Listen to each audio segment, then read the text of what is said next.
અત્યારના હાલના વાતાવરણની અંદર જે આપણે પોલ્યુશન જોઈએ છીએ અને ઓર્ગેનિક ફાર્મિંગ બધા કહે છે, પણ ઓર્ગેનિક કેટલું આપણને મળે છે એની આપણને કોઈ ખાતરી નથી હોતી. બીજું કે રાસાયણિક છંટકાવ દવાઓનો, રાસાયણિક ખાતરો, એના સિવાય આ પોલ્યુશનના હિસાબે ખેડૂતોની પણ એક મજબૂરી છે કે એ લોકો પણ આ રાસાયણિક દવાઓ અને ખાતર સિવાય મોટો પાક નથી લઈ શકતા, કેમ કે એ લોકો પ્રોફેશનલ છે, એમનો ઉદ્દેશ કમાણીનો છે.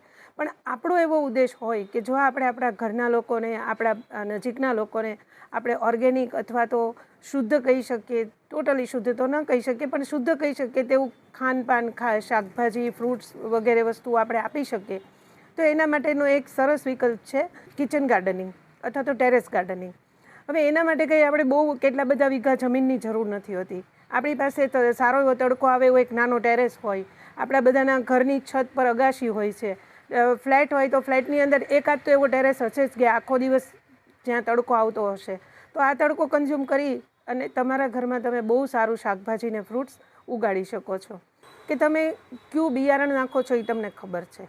તમારે જે પ્રકારના રીંગણ, જે પ્રકારના ટમેટા કે જે પ્રકારની ચોળી કે દૂધી જોઈએ એ જ પ્રકારનું તમે શાકનું ઉત્પાદન કરી શકો છો.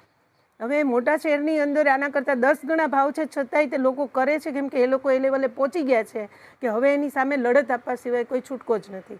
આપણે એ લેવલે પહોંચીએ એ પહેલાં આપણે આ વસ્તુ શરૂ કરવી જોઈએ કે જેથી કરીને આપણે એ પીક પર ન પહોંચીએ કે હવે આપણે જો નહીં ઉગાડીએ તો આપણે મરવાનો વારો આવશે. પણ સ્ટ્રેસ રિલીફ માટે આ વસ્તુ છે એ બહુ જ કામની છે.